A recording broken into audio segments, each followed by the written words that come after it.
వరంగల్ జిల్లా నర్సంపేట పట్టణంలో వరంగల్ జిల్లా డీసీసీ అధికార ప్రతినిధి తక్కలపల్లి రవీందర్రావు పాత్రికేయుల సమావేశం నిర్వహించారు.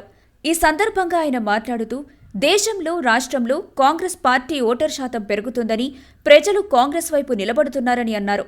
మహబూబాబాద్ పార్లమెంట్ ఎన్నికల్లో కాంగ్రెస్ పార్టీ అభ్యర్థి బలరాం నాయక్ను భారీ మెజారిటీతో గెలిపించిన ప్రజలకు కృతజ్ఞతలు తెలియజేశారు. నర్సంపేట నియోజకవర్గంలో ఎమ్మెల్యే దొంతి మాధవరెడ్డి సారథ్యంలో కాంగ్రెస్ పక్షాన నిలబడి నియోజకవర్గం నుంచి 55,000 మెజారిటీ రావడానికి సహకరించి కాంగ్రెస్ పార్టీ పక్షాన పోరాడిన ప్రతి కార్యకర్తకు, నాయకులకు ధన్యవాదాలు తెలిపారు. దేశంలో బీజేపీకి 400 సీట్లు వస్తాయని చెప్పిన బీజేపీకి మెజారిటీ సీట్లు రాకపోవడంపై ప్రజల్లో బీజేపీ పట్ల ఎంత వ్యతిరేకత ఉందో తెలుస్తుందని అన్నారు. నైతిక విజయం కాంగ్రెస్ పార్టీదేనని ఈ సందర్భంగా వారు అన్నారు. ఈ కార్యక్రమంలో ఓర్సు తిరుపతి, కాంగ్రెస్ పార్టీ నాయకులు, కార్యకర్తలు తదితరులు పాల్గొన్నారు. పత్రికా అండ్ ప్రింట్ ఎలక్ట్రానిక్ మీడియా సోదరులకి నమస్కారం తెలుపుకుంటూ, మొన్న జరిగిన పార్లమెంట్ ఎన్నికలలో కాంగ్రెస్ పార్టీ అభ్యర్థిగా మహబూబాబాద్ పార్లమెంట్ నియోజకవర్గం నుండి గౌరవ శ్రీ బలరాం నాయక్ గారు బరిలో నిలబడడం, 4వ తారీఖు నాడు జరిగిన ఓట్ల లెక్కింపులో వారు అఖండ మెజార్టీతో గెలుపొందడం,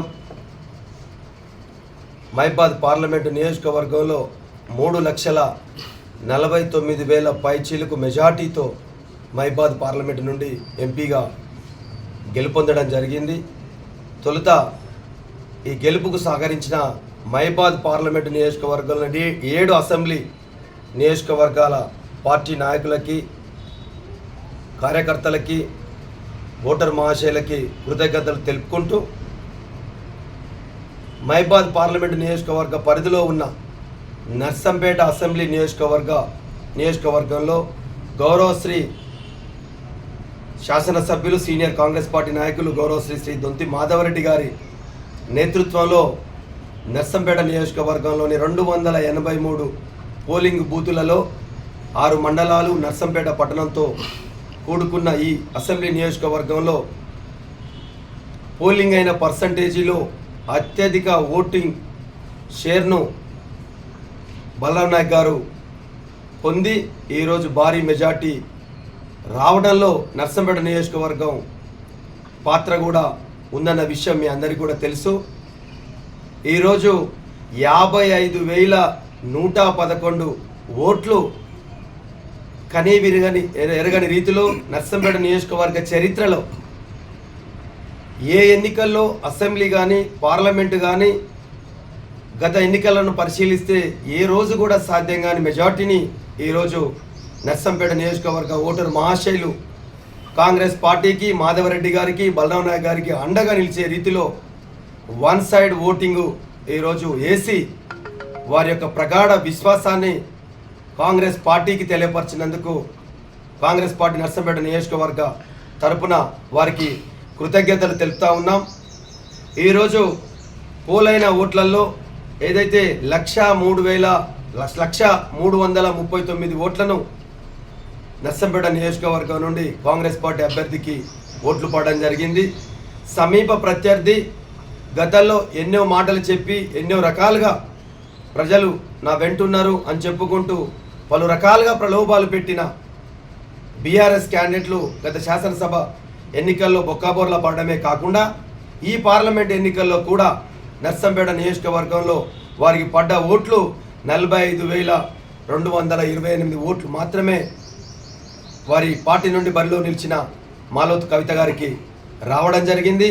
అదేవిధంగా దేశంలో ఊకదంపుడు ప్రసంగాలతోటి పెట్టుబడిదారి వ్యవస్థకు కొమ్ము కాస్తూ హరిజన, గిరిజన, బడుగు, బలహీన వర్గాల, మైనార్టీ వర్గాల ప్రజల బతుకులను చింద్రం చేస్తున్న బీజేపీ పార్టీ తరపున నిలబడ్డ సీతారాం నాయక్ గారికి 24,220 ఓట్లు మాత్రం నర్సంపేట నియోజకవర్గంలో రావడం జరిగింది. ఇతర ఇండిపెండెంట్ అందరికీ కూడా చిల్లర చితుకా ఓట్లు పడడం జరిగింది. అంటే దీంట్లో పోలింగ్ అయిన నర్సంపేట నియోజకవర్గంలో పోలింగ్ అయిన పర్సంటేజ్ ఓటర్లలో ఎబో 60% అందరు అభ్యర్థులకు, ఇండిపెండెంట్ ప్రత్యర్థులు అందరికీ కలిపినా కూడా 35 to 40% మాత్రమే నర్సంపేట నియోజకవర్గంలో వారి షేరింగ్ రావడం జరిగింది. ఈరోజు ఇంత మెజార్టీని ఇచ్చిన ఓటర్ మహాశయులు వాస్తవంగా వాళ్ళకి మేము ఎంతో రుణపడి ఉన్నాం. నర్సంపేట నియోజకవర్గం ఈరోజు మహిబాద్ పార్లమెంటు పరిధిలో జరిగిన 7 అసెంబ్లీ నియోజకవర్గాలలో ఎంపీ అభ్యర్థి బల్లారావు నాయక్ గారికి వచ్చిన మెజార్టీలో 2వ స్థానంలో 7 అసెంబ్లీలో కూడా నిలబడడం జరిగింది. మాకంటే ముందు వరుసలో ఇల్లందు నియోజకవర్గం 59,000 ఓట్ల షేరింగ్ మెజార్టీని తీసుకొచ్చిస్తే నర్సంపేట నియోజకవర్గం 55,000 ఓట్లను ఇవ్వడం జరిగింది. మా సమీపంలో ములుగు సీతక్క గారి నియోజకవర్గం 51,000 చిల్లర, అదేవిధంగా 50,000 మహిబాద్ అసెంబ్లీ నియోజకవర్గం, 45,000 డోర్నకల్, భద్రాచలం 34,000, పినపాక 49,000. ఈ విధంగా ఒక్కొక్క కాన్స్టిట్యున్సీలో మెజార్టీని రావడం జరిగింది. ఈ పరిశీలన చేసినా కూడా నర్సంపేట నియోజకవర్గం మెజార్టీ ఇచ్చిన నియోజకవర్గాల్లో 2వ స్థానంలో ఉండడం జరిగింది. ఇదంతా కూడా గౌరవ శాసనసభ్యులు మాధవరెడ్డి గారి కష్టం ఫలం. ఇది గడిచిన 40 ఏళ్లుగా 1981 నుండి నర్సంపేట ప్రాంతంలో రాజకీయాల్లోకి వచ్చి అవిశ్రాంతంగా అధికారం ఉన్నా లేకున్నా, పదవున్నా లేకున్నా నా నియోజకవర్గ ప్రజలే నాకు దేవుళ్ళుగా భావించుకుంటూ, ఈ నియోజకవర్గ ప్రజలే నా కుటుంబ సభ్యులనుకుంటూ భావించుకుంటూ పూర్తి సమయాన్ని వెచ్చించుకుంటూ ఆ రోజు నుండి ఈ రోజు వరకు ప్రజల మధ్యలో మాధవరెడ్డి గారు ఉన్నారు. కాబట్టే ఆ రోజు తన శాసనసభ ఎన్నిక సందర్భంగా వారికి 18,889 ఓట్లు.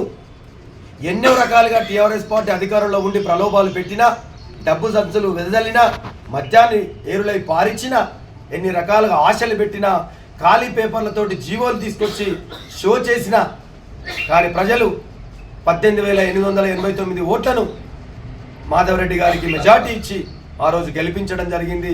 ఈ రోజు ఏర్పడ్డ కాంగ్రెస్ ప్రభుత్వంలో, రేవంత్ రెడ్డి గారి ఆధ్వర్యంలో ఏర్పడ్డ కాంగ్రెస్ ప్రభుత్వంలో మాధవరెడ్డి గారు కూడా ఒక కీలక వ్యక్తిగా ఈరోజు ప్రభుత్వం మద్దతు ఇచ్చుకుంటూ ముందుకు సాగుతూ ఉన్నారు. అలాంటి ఆ రోజు నుండి ఈ రోజు ఒక 6 నెలల గ్యాప్ తోటి, 5 నెలల గ్యాప్ తోటి పార్లమెంట్ ఎన్నికలు రావడం జరిగింది. ఆ రోజు బీఆర్ఎస్ వల్ల మాటలు విని ఏదో ఇంకా వాళ్ళు చేస్తారు, ఇంకా అధికారంలోకి వస్తాం, తర్వాత డబ్బులతోటి మద్యంతో వాళ్ళు ఏదో మనల్ని పరలోప పెట్టినరు, అయినా వాళ్ళకు ఓటేద్దామని కృతజ్ఞత చూపించిన ప్రజలు కూడా ఈరోజు ఓటర్లు కూడా వారు కూడా వారి ఒక నిర్ణయాన్ని మార్చుకున్నారు. కాబట్టే ఈరోజు 55,111 ఓట్లు ఈరోజు మెజార్టీ రావడం జరిగింది. అంటే గతంలో ఆ శాసనసభ ఎన్నికలకు 90% పోలింగ్ అయితే నర్సంపేట నియోజకవర్గంలో ఈరోజు 72% మాత్రమే పోలింగ్ అయినప్పటికీ కూడా, సగటున 72% పోలింగ్ అయినప్పటికీ కూడా